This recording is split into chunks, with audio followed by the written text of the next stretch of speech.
So good afternoon. I'm Sheriff T.K. Waters, and today, along with members of JSO's homicide unit, I announce the arrests of Keith Johnson, Dene Larkins, Jarod Sykes, and Keith Fields for the January 24th shooting that tragically ended the young life of 7-year-old Brion Allen Jr.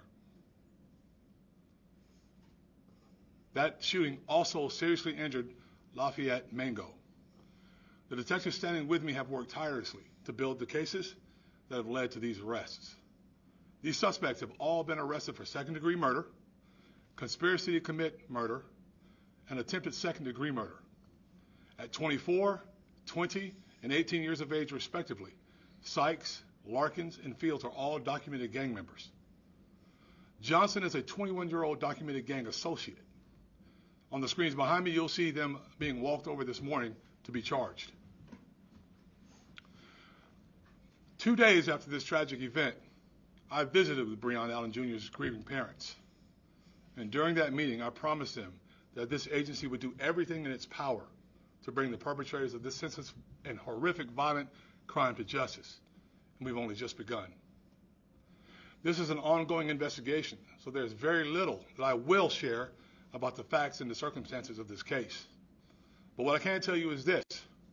This murder was a culmination of escalating violence between two rival street gangs or street groups. It was a targeted, planned act, one with which during the murders clearly saw Brion walking innocently with the intended target, Lafayette Mango. With these arrests, the first chips fall in this investigation, but they won't be the last. There are other individuals who planned and participated in this heinous act. We know who they are, and our investigators are building strong evidentiary cases against those perpetrators. They will be arrested, and they will face the justice system. I want to take this opportunity to speak directly to those who continue to use violence to glorify violence in our community. This is not a game. Your actions affect innocent people in our community.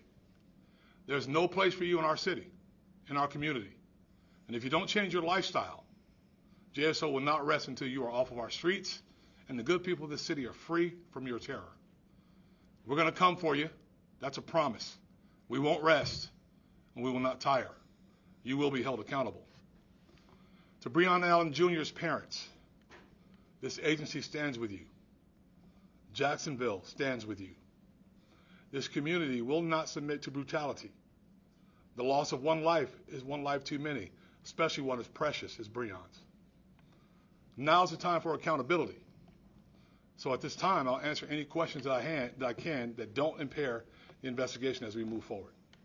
Sheriff, I know that you sent out a statement already about the video that was circulating online in reference to this case, but did you feel the video helped or aided in making an arrest in this case? Which one is that, dear? The one that was going around, I think, like Duval Promo had it on their platform, and someone was sharing it several times on Facebook in regards to you having someone. No. All this stuff was in the process and being done at the time. I'm not real familiar with Duval Promo, but this stuff was already in progress of being done. Sheriff, the weekend after the shooting, we went to a scene where there was SWAT out at Sycamore Street right off of Moncrief. Just wanted to see if that happened to be related. I think one of the sergeants on the scene told us that they were working some sort of gang-related case. I wouldn't be able to tell you right now from where we stand, and if it was, I probably don't want to comment. I want to make sure that we keep the integrity of this investigation as tight as possible. Sheriff, with 4 of these people arrested already, what does that mean for the greater gang scene in Jacksonville just immediately with having them off the street? Now, I think what it means for the community is most important. They can't hurt anyone else. These guys don't operate with just one target. They do this stuff continuously, over and over and over again. Those 4 won't. And there's more coming, and we're going to stop those guys from being able to do that also. And if you decide you want to continue to do that and that kind of activity in our city, I have a whole army of people that are here to ready to stop you and ready to put you behind bars so that we can't do this. We cannot accept this. This is completely unacceptable. And it just frustrates me a little bit because this should not have happened, but we're heavily focused on this issue. Sheriff, how do you think this little boy will be remembered in this city? You don't ever want to remember anyone like this. What you want to remember is his parents, the good times, the wonderful things that they shared, his football career, his athleticism, a sweet young man who had a very, very, very bright future. That's the best way that I can put it. I don't know if there's any way to really express the impact of such a loss. Unless you've been through it, you have no idea, no concept of what it's like. They do, and they should not be going through this. Not 7, not 17, not 27. As I said before, and I'm going to say it again, our kids are supposed to bury us. And when you have these clowns, these guys, doing these kind of things to members of our community, especially seeing that young baby out there like that, big problem. When were they arrested or taken into custody? When was that? Way back. Since the end of January. Yeah. Yep. Case was being worked before the actual official charges was put on them.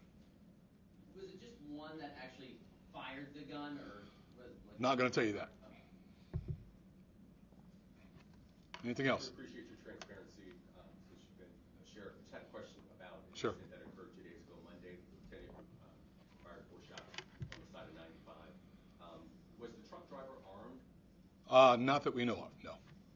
That case is still under investigation, but not that we know of. Do you know the nature of the shoulder injury that he sustained and whether it had anything to do with the accident that occurred or whether it was something that occurred with him? So all that's part of the investigation, Tarek, and we're still looking into the details of it and what happened, and we're still waiting to hear from the officer who has the opportunity to whether he just has to decide whether he wants to make a statement or not. My last question for you.